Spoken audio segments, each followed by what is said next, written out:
Now, just like part one of this video, this is going to be completely informal, just a raw video file.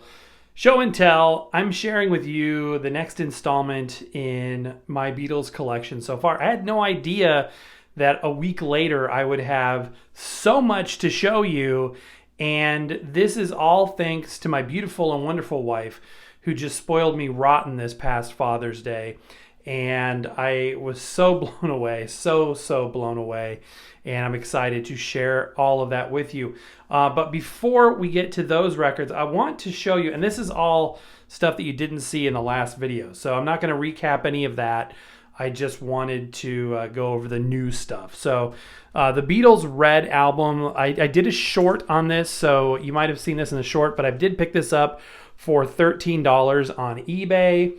And the jacket is in good cosmetic condition, but the record and the record playing surfaces are, but the labels are rough, and they're really rough. There was a lot of cigarette smoke that I had to deal with, and it just reeked. But you know, some people, and I asked you guys, I said, was that a good deal? $13 for this, and you know, I'd say it's about a 70-30 split on people that thought, most people thought it was a good deal for $13, and some people thought it was not a good deal and they wouldn't dare have these conditioned records in their house. But it's very playable. It sounds good. It sounds better than my Blue album, actually. So I was actually happy to bring this into the fold once I got it cleaned up. It stunk a little bit, but that now completes my Blue and Red album collection, as it were, collection within a collection. And by the way, I did bring the Beatles Yellow Submarine record player out here just to add some ambiance to it. Now, these are the records that I received for Father's Day. And again, I'm just so blown away. And again, I'm learning. So if I say anything that's wrong, it's just purely out of, you know, ignorance of a beginner. So this record may surprise you that I even know what this is, but it was one that I knew fairly early on in my research that I really wanted, and it was the Past Masters set. And this is I think a 2009 issue. Most of these are going to be 2009 issues. So the Beatles did not release singles from albums after the albums were released. So this is a collection, I guess you would call them non-album singles, and this is just absolutely gorgeous. Look at that gatefold. Such a cool photograph.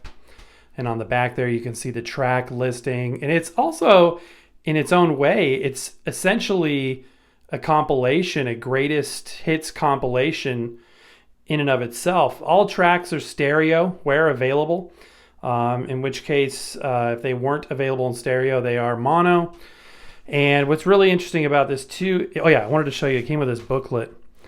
This really cool booklet. It's just so cool. So much to read here. I've skimmed through this. I haven't read through all of it yet, but I will. I will absolutely read through that. But what's interesting is disc 1, as you can see, is on Parlophone, and disc 2, if I pull that out, has the Apple label, and I thought that was kind of interesting. So you will note that I've already replaced the sleeves with the higher end ones from Hudson Hi-Fi. These came with paper sleeves, and like I've said before, I'm okay with paper sleeves as long as they're poly lined, but they didn't have poly lining all throughout, only over the label. So I did replace both of those. And then I got Abbey Road, and obviously iconic, completely iconic.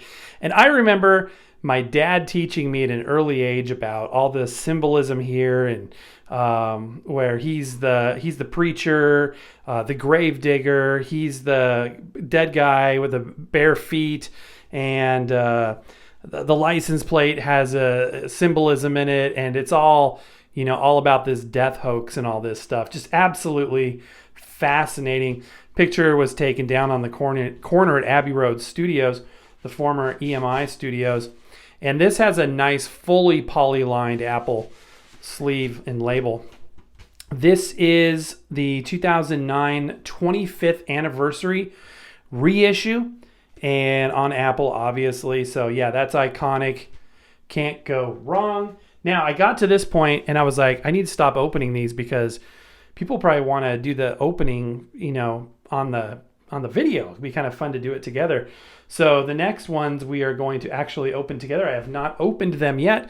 So here we have it, A Hard Day's Night. And I love these hype stickers. And both of those new ones also had the hype stickers, of course. And I just love the hype stickers. But I'm an anti shrink wrap person. I always take my shrink wrap off and I don't leave it on. And so my hype stickers don't get retained. But I wanted to just kind of share that with you and so you could see what it looked like. These are all 180 gram pressings.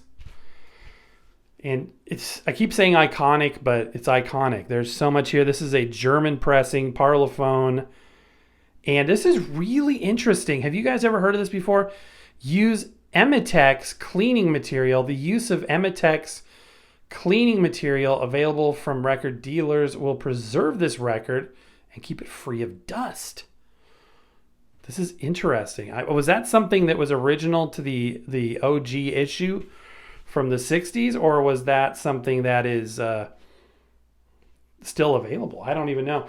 Do you guys have a hard time opening records? Like when they're shrink wrapped like this, I get nervous. Like, what do you do? Do you stick your fingernail in there and try to, find an opening, or what do you do? I don't want to take the chance of, damaging it, but let me try my best here to be as gentle as possible and to find an opening in the shrink wrap. And yes, brand new vinyl. Love it.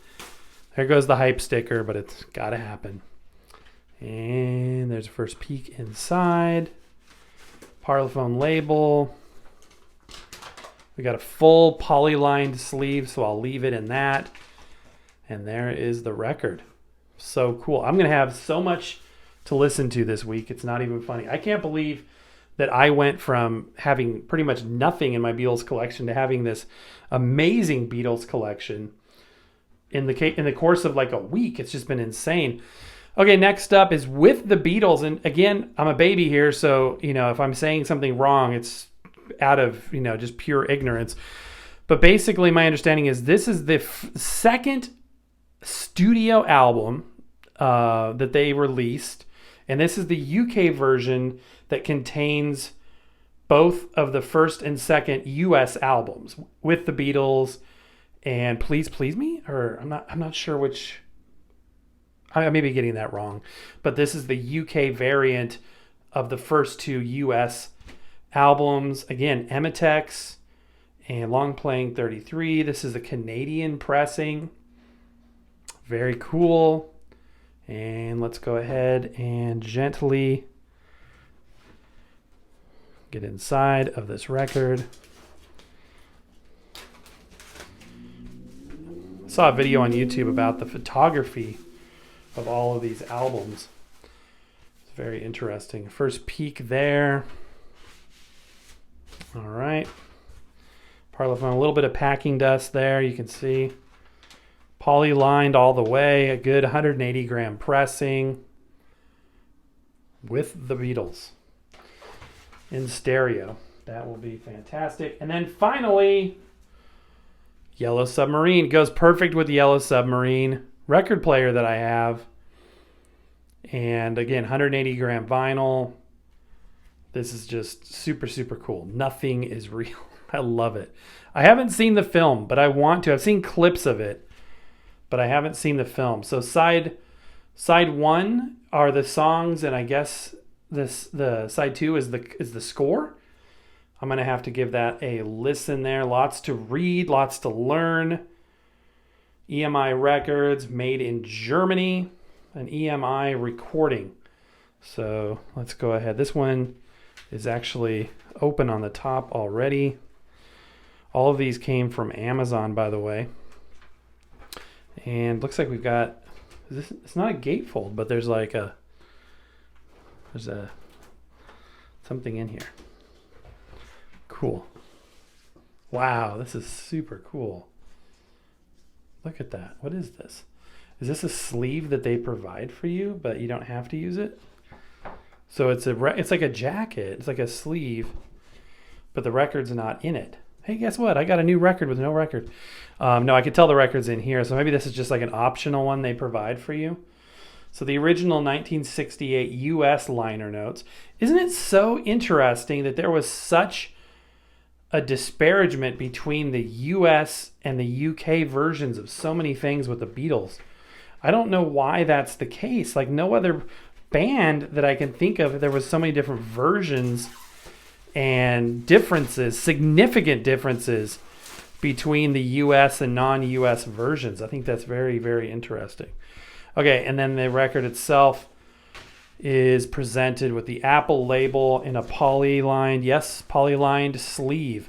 So they provide you this sleeve, which is a paper sleeve, high gloss, and then they put the record in a higher end sleeve, more of an audiophile sleeve. So again, very, very cool. Interesting. Look at that. There's a window on this side, but not on that side. I don't think I've ever seen that before. I'm excited to give this all a listen. I'm so blessed and so excited, and I just can't believe I've been spoiled this much. Again, I'm just at the beginning of my journey here. I look forward to filling in the gaps as I go along. I never thought I would even get this far into it, honestly, but to really have this support and of you guys and of my wife and my family and my dad really encouraging me and supporting me has been a blast. Also, a viewer sent me, I haven't been to the mailbox in a couple of days, but apparently they sent me an 8-track, a Beatles 8-track of the Red Album. I had part 1 and they sent me part 2. So thank you to that viewer. I just haven't picked it up yet. And yeah, I look forward to picking up the missing pieces here and there. I probably won't be buying any more new albums, but if I see good deals on some of the other albums, I look forward to picking those up as well. So thank you for watching and for your support and your knowledge and your education, and we will see you later.